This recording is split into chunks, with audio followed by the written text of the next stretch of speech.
श्री कृष्ण गोविंद हरे मुरारी, हे नाथ नारायण वासुदेवा।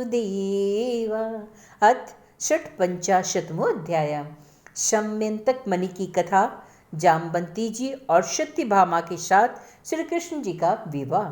श्री सुखदेव जी कहते हैं, परीक्षित, सत्राजित ने श्री कृष्ण को झूठा कलंक लगाया था। फिर उस अपराध का मार्जन करने के लिए उसने स्वयं शम्यंतक मणि सहित अपनी कन्या सत्यभामा श्री कृष्ण जी को सौंप दी थी।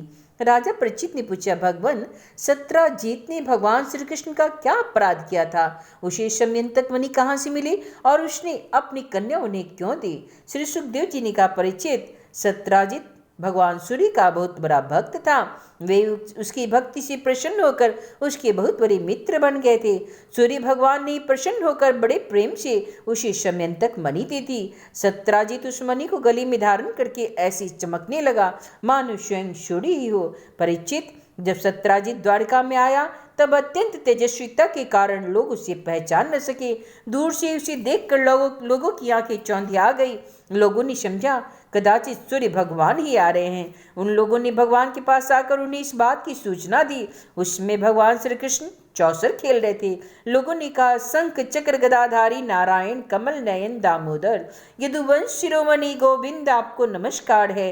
हे जगदीश्वर, देखिए अपनी चमकीली किरणों से लोगों के नेत्रों को चंद्याते हुए प्रचंड रश्मि भगवान सूर्य आपका दर्शन करने हेतु आ रहे हैं। हे प्रभु, सभी श्रेष्ठ देवता त्रिलोकी में आपकी प्राप्ति का मार्ग ढूंढते रहते हैं किंतु उसे पाते नहीं। आज आपको यदुवंश में छिपा हुआ जानकर स्वयं सूर्य नारायण ही आपके दर्शन के लिए आ रहे हैं। श्री सुखदेव जी कहते हैं, परीक्षित, अनजान पुरुषों की यह बात सुनकर कमल नयन भगवान श्री कृष्ण हंसने लगे। उन्होंने कहा, अरे ये सूर्यदेव नहीं है, ये तो सत्राजित हैं जो मणि के कारण इतना चमक रहे हैं। इसके बाद सत्राजित अपने समृद्ध गृह में चला आया। घर पर उसकी शुभागमन के उपलक्ष्य में मंगल उत्सव मनाया जा रहा था। उसने ब्राह्मणों के द्वारा शम्यंतक मणि को एक देव मंदिर में स्थापित करा दिया। परीक्षित, वह मणि प्रतिदिन 8 भार सोना दिया करती थी और जहाँ वह पूजित होकर रहती थी वहाँ दुर्भिक्ष, महामारी, ग्रह पीड़ा, सर्प भय, मानसिक और शारीरिक व्यथा तथा मायावियों का उपद्रव आदि कोई भी अशुभ नहीं होता था। एक बार भगवान श्री कृष्ण ने प्रसन्न बस कहा, सत्राजित, तुम अपनी मणि राजा उग्रसेन को दे दो। परंतु वह इतना अर्थ लोभी था कि भगवान की आज्ञा का उल्लंघन होगा इसका कुछ भी विचार न करके उसने उसे अस्वीकार कर दिया। एक दिन सत्राजित के भाई प्रसेन ने उस परम प्रकाशमयी मणि को अपने गले में धारण कर लिया और फिर वह घोड़े पर सवार होकर शिकार खेलने वन में चला गया। वहां एक सिंह ने घोड़े सहित प्रसेन को मार डाला और वह मणि को छीन लिया। वह अपनी पर्वत की गुफा में प्रवेश ही कर रहा था कि मणि के लिए ऋक्षराज जामवंत जी ने उसे मार डाला। उन्होंने वह मणि अपनी गुफा में ले जाकर अपने बालकों को खेलने के लिए दे दी। अपने भाई प्रसेन के न लौटने से उसके भाई सत्राजित को बड़ा दुख हुआ। वह कहने लगा, बहुत संभव है श्री कृष्ण ने ही मेरे भाई को मार डाला हो, क्योंकि वह मणि गले में डालकर वन में गया था। सत्राजित की यह बात सुनकर लोग आपस में कानाफूसी करने लगे। जब भगवान श्री कृष्ण ने सुना कि यह कलंक का टीका तो मेरे ही सिर पर लगाया गया, तब वे उसे धो बहाने के उद्देश्य से नगर के कुछ सभ्य पुरुषों को साथ लेकर प्रसेन को ढूंढने के लिए वन में गए। वहां खोजते खोजते लोगों ने देखा कि घोर जंगल में सिंह ने प्रसेन और उसके घोड़े को मार डाला है। जब वे लोग सिंह के पैरों का चिन्ह देखते हुए आगे बढ़े तब उन लोगों ने यह भी देखा कि पर्वत पर एक ऋक्ष ने सिंह को भी मार डाला है। भगवान श्री कृष्ण ने सब लोगों को बाहर बिठा दिया और अकेले ही घोर अंधकार से भरी हुई ऋक्षराज की भयंकर गुफा में प्रवेश किया। भगवान ने वहां जाकर देखा कि श्रेष्ठ मणि शम्यंतक को बच्चों का खिलौना बना दिया गया है। वे उसे हर लेने की इच्छा से बच्चों के पास जा खड़े हुए। उस गुफा में एक अपरिचित मनुष्य को देखकर बच्चे की धाय भयभीत होकर चिल्ला उठी। उसकी चिल्लाहट सुनकर परम बली ऋक्षराज जामवंत क्रोधित होकर वहां दौड़ आए। परीक्षित, जाम्बवन जी उस समय कुपित हो रहे थे। उन्हें भगवान की महिमा, उनके प्रभाव का पता न चला। उन्होंने उन्हें एक साधारण मनुष्य समझ लिया और अपने स्वामी भगवान श्री कृष्ण से ही वे युद्ध करने लगे।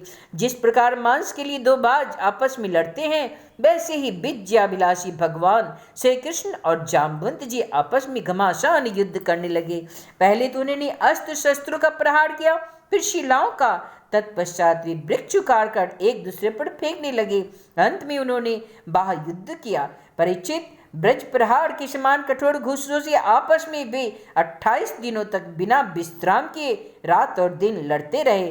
अंत में भगवान श्री कृष्ण के घुसों की चोट से जाम्बवंत जी के शरीर की एक एक गांठ टूट फूट गई। उत्साह जाता रहा, शरीर पसीने से लथपथ हो गया।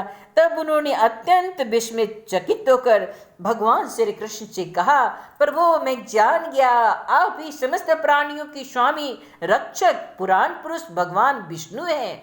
आपने ही सबके प्राण, इंद्रिय बल, मनोबल और शरीर बल है। आप विश्व के रचयिता, ब्रह्मा आदि को भी बनाने वाले हैं।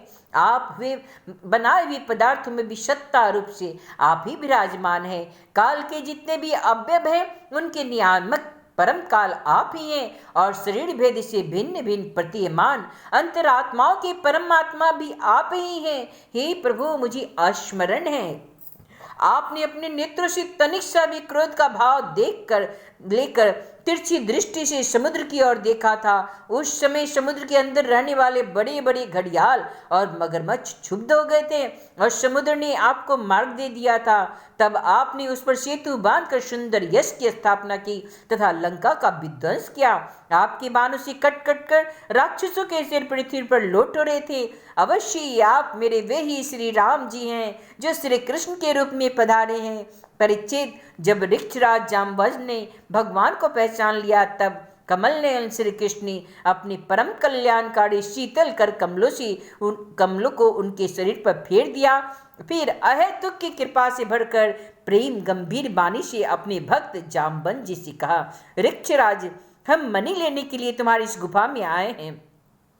इस मणि के द्वारा मैं अपने पर लगे झूठे कलंक को मिटाना चाहता हूँ। भगवान के ऐसा कहने पर जाम्बवान ने बड़े आनंद से उनकी पूजा करने के लिए अपनी कन्या कुमारी जाम्बवती को मणि के साथ उनके चरणों में समर्पित कर दी। भगवान श्री कृष्ण जिन लोगों को गुफा के बाहर छोड़ गए थे, उन्होंने 12 दिन तक उनकी प्रतीक्षा की, परंतु जब उन्होंने देखा अब तक वे गुफा से नहीं निकले, तब वे अत्यंत दुखी होकर द्वारिका को लौट गए। वहां जब माता देवकी, रुक्मणी, वसुदेव जी तथा अन्य संबंधी और कुटुंबियों को यह मालूम हुआ श्री कृष्ण गुफा से नहीं निकले, तब उन्हें बड़ा ही क्षोभ हुआ और वे शोक करने लगे। सभी द्वारिकावासी अत्यंत दुखी होकर सत्राजीत को भला बुरा कहने लगे और भगवान श्री कृष्ण की प्राप्ति के लिए महामाया दुर्गा देवी की शरण में गए, उनकी उपासना करने लगे। उनकी उपासना से दुर्गा देवी प्रसन्न हुई और उन्होंने आशीर्वाद दिया। उसी समय उनके बीच में मणि और अपनी नववधू जाम्बवती जी के साथ सफल मनोरथ होकर श्री कृष्ण सबको प्रसन्न करते हुए प्रकट हो गए। सभी द्वारिकावासी भगवान श्री कृष्ण की पत्नी के साथ गले में मणि धारण किए हुए देखकर परमानंद में मग्न हो गए, मानो कोई मरकर वापस लौट आया हो। तदंतर भगवान ने सत्राजीत को राजसभा में महाराज उग्रसेन के पास बुलाया और जिस प्रकार मणि प्राप्त हुई थी वह सब कथा सुनाकर उन्होंने वह मणि सत्राजीत को सौंप दी। सत्राजीत को मणि मिल गई, परंतु सत्राजीत अत्यंत लज्जित हो गया। मणि तो उसने ली, परंतु उसका मुंह नीचे की ओर लटक गया। अपने अपराध पर उसे बड़ा पश्चाताप हो रहा था। किसी प्रकार वो अपने घर पहुंचा। उसके मन की आंखों के सामने निरंतर अपना अपराध नाचता रहता था। बलवान के साथ विरोध के कारण वह भयभीत भी हो गया था। अब तो वह यही सोचता, मैं अपने अपराध का मार्जन करूं तो कैसे करूं, मुझ पर भगवान श्री कृष्ण कैसे प्रसन्न होंगे, मैं ऐसा कौन सा कर्म करूं जिससे मेरा कल्याण हो और लोग मुझे कोसे नहीं। सचमुच मैं अदूरदर्शी क्षुद्र हूँ। धन के लोभ में मैं बड़ी मूर्खता का काम कर बैठा। अब मैं रमणियों में रत्न के समान अपनी कन्या सत्यभामा और यह शमंतक मणि दोनों ही श्री कृष्ण को दे दूंगा। यह उपाय बहुत अच्छा है, इसी से मेरे अपराध का मार्जन हो सकता है और कोई उपाय है भी नहीं। सत्राजीत ने अपनी विवेक बुद्धि से ऐसा निश्चय करके स्वयं ही इसके लिए उद्योग किया और अपनी कन्या तथा शमंतक मणि दोनों ही ले जाकर श्री कृष्ण को अर्पण कर दी।